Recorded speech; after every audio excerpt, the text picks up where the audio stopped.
Now, those of us on these benches, we believe that Scotland's energy wealth and our energy resource should benefit the people of Scotland.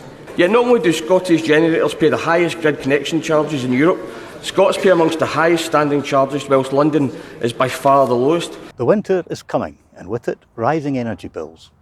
Along with SNP colleagues, I've been calling for action to address fuel poverty. There is no doubt that we are in the midst of a rising cost of living crisis with energy bills spiralling, and there's a great deal more that I believe the government should be doing to support people, such as an energy bill rebate or an emergency social tariff. After decades of failed energy policy, it's evident that leaving these powers with Westminster isn't the solution.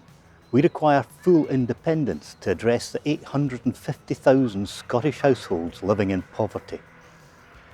I met with the Scottish Federation of Housing Associations to discuss their report, It's Your Life's Opportunities, revealing that over 95% of social tenants are struggling with the costs of food and heating. Scottish Government policies, such as the child payment, provide help, but full independence is needed to go beyond mitigating the impact of Westminster's decisions.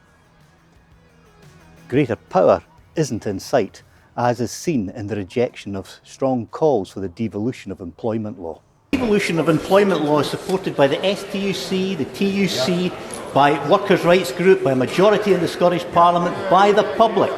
It would benefit workers by having their governments compete to give them better rights, prevent a race to the bottom. The UK's one-size-fits-all policy undermines workers' rights, as seen in this week's votes on the government's anti-strikes legislation. I voted against it. I also opposed the unfit Data Protection and Digital Information Bill, which jeopardises freedoms, risks health data of workers, and allows banks to monitor those on benefits. I aim to discuss the Petro Ineos refinery closure at Grangemouth during energy, security and net zero questions, but wasn't called. More opportunities will be sought.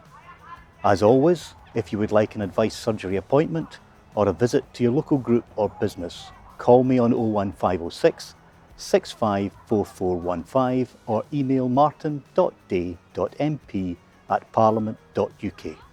Until next week, stay safe.